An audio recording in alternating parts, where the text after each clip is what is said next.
Hujambo na karibu mtazamaji wa Ali Haji, sio mwingine. Of course natumai unaona kilichopo mbele yangu ni jengo la Zura. Lakini kwa haraka unaweza kudhani kwamba hili jengo limetengenezwa na nani ama na engineer gani ambaye aliyokuwepo ndani ya Zanzibar. Lakini kwa haraka sitaki niwe na majibu mingi ya kukupa wewe.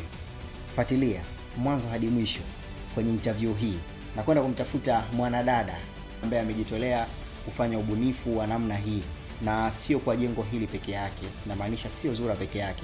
Ametengeneza vitu vingi sana na anafanya kazi nzuri sana, na hayupo Dar es Salaam, hayupo nje ya nchi na popote pale. Yupo hapa ndani ya Zanzibar.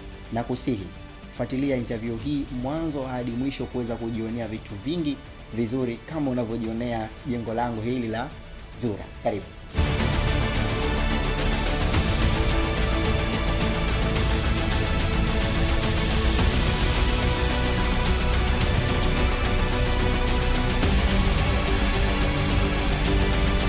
Kama nilivyokujuza hapo awali kwamba nakwenda kumtafuta engineer wetu ambaye amejitolea kwa moyo mkunjufu kutumia ubunifu wake. Hakutaka kutumia kuosha vyombo tu kila siku ama kukaa kushughulika na pilika za ndani. Ameamua kulitumia lile boksi ambalo wengi wetu tunalidharau kufanya ubunifu. Lakini nipo naye. Nafikiri kama mnavyomuona. Habari yako? Nzuri. Mzima? Alhamdulillah. Pilika zinaendaje? Nzuri, tunashukuru alhamdulillah. Sawa, wanaokutazama hivi sasa wanatamani kujua naongea na nani? Okay. Naitwa Mulhat Idrisa Musa. Naishi Amani. Mimi ni naweza nikasema najiita kwamba engineer au msanifu majengo. Natengeneza majengo ya serikali kwa kutumia maboksi. Ndio. That is. Sawa, mimi natamani kujua hichi ambacho unachokifanya uliwahi kusomea sehemu yote? Hapana, sijasomea sehemu yote, ni kipaji tu Allah amenipa. Sijasomea wala sijafundishwa na mtu kwa fanya hivi. No, sema nikiliona tu boxi najua nini ni create. Hivyo. Unataka kuniambia kwamba yani unapoliona boxi tu tayari akili yako inakwambia kwamba hapa naweza kutengeneza kitu fulani? Na hukuwahi kusomea popote? Hapana. Kwa mfano nikikupa boxi nikikwambia kwamba hii nyumba yenu kwa jinsi ilivyo, unaweza ukaiframe? Nilishawahi kuframe. Ushawahi? Iko wapi? Nilitupa kwa sababu ni boxi na yani sikuwa na ile communication kama like nikitengeneza niwe naweka unafanya hivi. Yani niliona kama ni kitu masahara tu mwanzo. Kwa hiyo nilikuwa nikitengeneza vitu baadaye nakuwa natupa na natengeneza ile nimependa. Ndio. Ulianza nayo kipindi gani labda? Miaka 2 sasa. Tangu hapo naanza mpaka sasa hivi inafika miaka 2. Miaka 2. Okay. Na gharama zake zinakuwaje? Na haya maboksi je, unakuwa unanunua ama unakwenda labda kuomba dukani? No, maboksi nanunua. Unanunua? Gharama zake zikoje? Very expensive. Kutoka maboksi mpaka kutengeneza jengo like kama vile Zura au majengo mengine, wizara vijana nini, wizara elimu. Naweza nikatumia 1,500,000 mpaka 200,000. 1,500,000 mpaka 200,000. Na hakuna mtu yote ambaye anakusaidia labda katika kiwango cha fedha? Ni wewe mwenyewe tu? Hapo awali nilikuwa sina mtu akunisaidia, lakini sasa hivi niko wizara ya vijana, ajira na uwezeshaji alhamdulillah. Wananiinua sana. Ndio. Kwa hiyo hata kama nikitaka kutengeneza kitu, hata kama mimi mwenyewe ninayo kidogo, na wao wananisupport alhamdulillah, nashukuru. Kwa maana yake umepata kwa lugha rahisi nasema kwamba kiinua mgongo. Nimepata watu wa kunikamata mkono alhamdulillah. Na baada ya kulitengeneza hili labda jengo, unakuwa unalipeleka sehemu husika ama ndo unakuwa tayari umetengeneza mwenyewe unaishi nalo tu? No. Nikishatengeneza na rusha mitandaoni, then nilikwenda kuonana nao Zura. Kwa maana yake upo katika kusubiri? Niko katika kusubiri. Na kwenye upande wa changamoto unakuwa unapitia changamoto gani? Okay, hapa kwenye changamoto ni vitu. Kwa sababu mimi sina kazi, ushanifahamu, kazi yangu ni hii. Lakini sasa napotaka kutengeneza jengo, tuseme kama nataka kutengeneza ZEA au ZSSF, ile shirika la nyumba, au pia nitaka kutengeneza ikulu. Kwa hivyo nakuta kwamba vitu sasa nikitaka pale kutengeneza na kwa sina. Okay. Kwa hiyo nikiwa sina na think wapi nitapata. Unapotaka kutengeneza labda jengo fulani, huwa unakwenda unalipiga picha ama ndo tayari umeliona tu alafu unakuja kucreate? Napenda sana kuona, kwa sababu nikiona ile jengo lote na mark kwenye akili yangu. Kwa hiyo hapa tao kinaambia sasa hivi Zura ikoje na kufahamisha. Pita hapa, fanya hivi, ingia hapa, ingia hivi. Kwa hivyo hata kama nitapiga picha nikifika sehemu, unajua saa nyingine kwenye picha kuna vitu vingine utakuwa na vikosa. Ndio. Lakini kwa vile nimeenda nimeliona, kama kitu nitahisi kama hapa na something wrong. Kwa hiyo nitalifikiria tule jengo, hapa liko hivi. Kwa hiyo ndio hivyo. Kwa hiyo napenda kuona, napenda na picha. Okay. Lakini kuona ni zaidi. Kuona ni zaidi. Yeah. Kwa hiyo kunaambia kwamba ukiona kitu unaweza kusema kwamba yes, hapa nikitengeneza maana yake naweza nikapata kitu. Yeah. Na umebezi kwenye majengo tu? Na nimeona bora sana nije kwenye serikali. Mara kwanza alikuwa nikidesign tu like majumba hivi, nikidesign forest, msitu. Kwa sasa hivi nikaona naona sitoboy, yani sifiki kule ninapotaka, naona dreams zangu hazifiki. Kwa hiyo nikaona bora nijie kwenye serikali. Lakini kuna mtu sasa hivi anatamani umtengenezee hili jengo, lakini hajui akupate vipi. Nitatoa namba za simu, lakini nikitoa namba za simu mtu upige kwa kazi. Okay. Usije kama mimi nilivyopiga kwa kazi. Kama wewe upiga kwa kazi mpaka ukafika. Usije ukanipigia simu kwa kunisumbua na mambo mengine. Upige kwa kazi tu, tuwe na kazi, tutaelewana. Sawa. Nitatoa namba. Tayari watu wapi? 065 28 39 68 6. Kitu ambacho labda unatamani kukiongea, mimi mwenyewe sijaingia kiundani zaidi. Kitu ambacho natamani kuongea, nitaongea kwenye serikali, lakini na hata binafsi. Ndio. Mimi ni kijana. Ndio. Na sina kazi, kiukweli naweza kusema hivyo. Kwa hiyo hichi ambacho ninakifanya, basi naomba support. Naomba support kwa serikali, naomba support kwa watu binafsi. Like pengine mtu ana kitu anataka kutengenezewa, akapenda ninavyotengeneza, basi naomba tusapotiane. Na jingine tuseme natengeneza mawizara na hivi. Kwa hiyo naomba nikiwa natengeneza, kama mtu nimemtengeneza kumtengenezea watu niwatengenezea wizara yao, ndio, basi naomba waonyeshe support. Mtu waonyeshe support kidogo, angalau mtu ajue kumbe mimi nina kipaji. Kwa sababu mtu anaweza kaa na kipaji anafanya vitu, lakini pengine atapeleka sehemu husika kama mimi nimetengeneza hichi, mtu yani aone ile fahari. Ndiyo. Kama kumbe mimi nina kipaji na naweza kufanya hivyo. Unajua nchi za wenzetu vitu kama hivi, ningekuwa nipo tuseme nchi hizo Uturuki, sijui wapi, ambao nchi za nje, wanasamini sana. Mimi na rafiki yangu yupo Uturuki, naongea naye, nilimpata kwenye kutuma hivi vitu, akaniambia Mulhat, ondoka Zanzibar, njoo Uturuki. Okay. Anaambia ukija wewe ni tajiri kweli kweli, tena tajiri. Na kweli kule kipicha kidogo tu, mtu kipicha tu hivi, vingine kija mbele na nyuma, anauza pesa ndefu.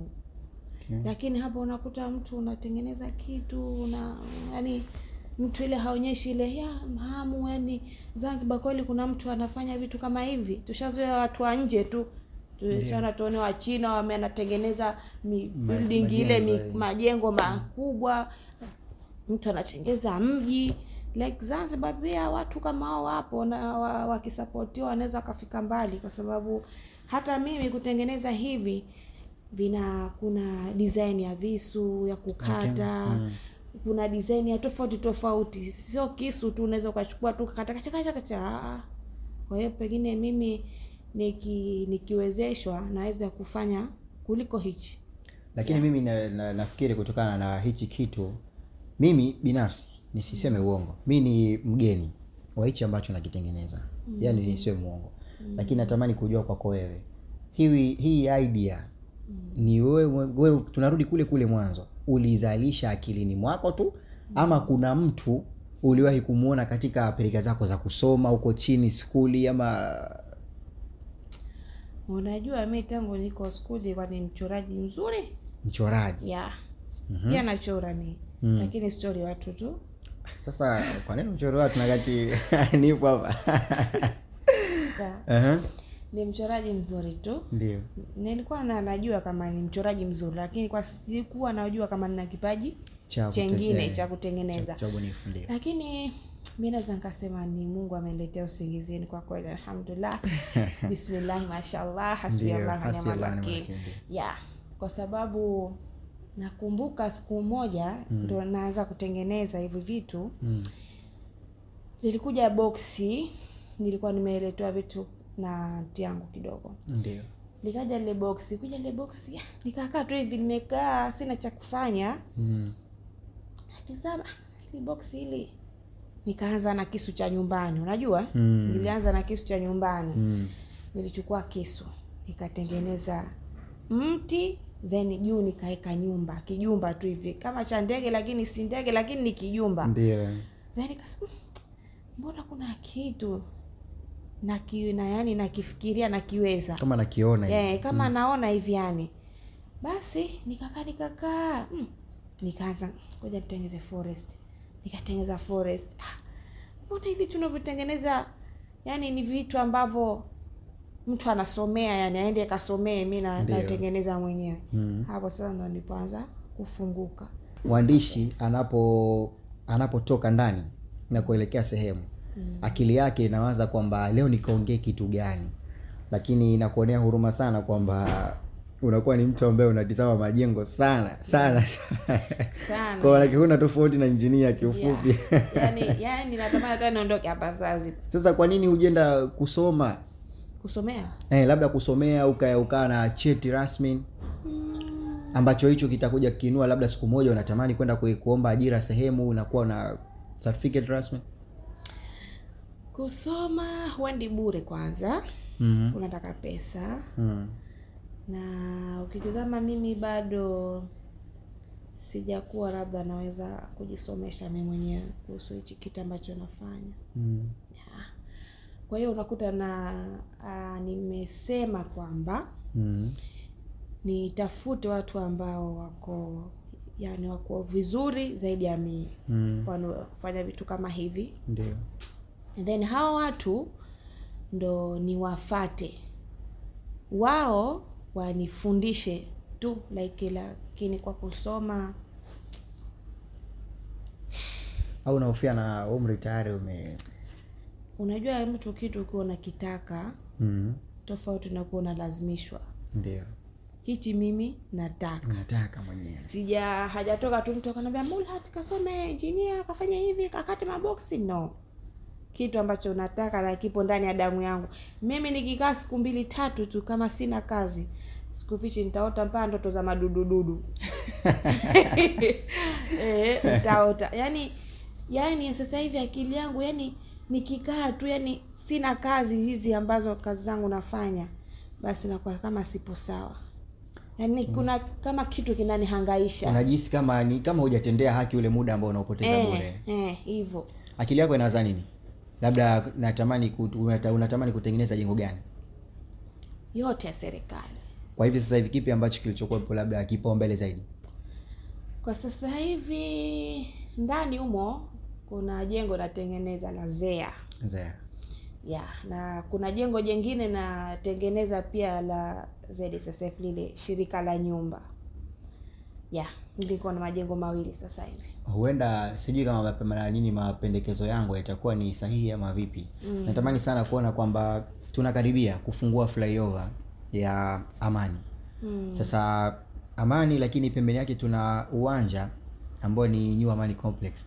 Kwa natamani siku moja nione kwamba umetengeneza ile Amani, yani ule mchoro wa Amani na mchoro wa flyover. Siku inafunguliwa flyover na wewe tayari kwenye mitandao na unazidi kutambulika zaidi. Nafikiri utazidi kujiuza. Niliwaza nifanye hivyo. Lakini narejea tena pale pale. Mawazo yangu kwamba nikitengeneza jengo la wizara ama binafsi, ni kwamba nikiwapelekea wani support ili niweze kufanya kitu kingine.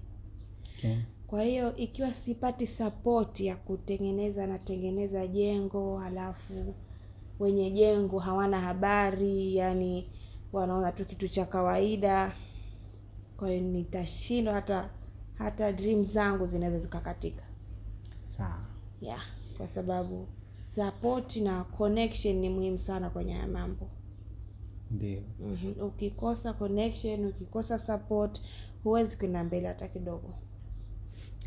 Nitakwambia pole sana na hongera sana. Na nitakwambia kwamba asante sana kwa kunipa muda wako kuweza kuongea mawili matatu, kuweza kubadilishana mawazo. Huenda na mimi kuanzia kesho nimekumbuka kitu kimoja. Kwa yule ambaye anataka kujifunza, unafunza mtu yote? Nafundisha. Kiasi ama ni unaweka private? Ni private. Mtu akitaka kufundishwa watoto wa school, unajua watoto kwanza, alafu sasa hivi serikali wameweka somo la art and craft, ili somo nafikiri kwenye wizara ya elimu lipo. Ndio.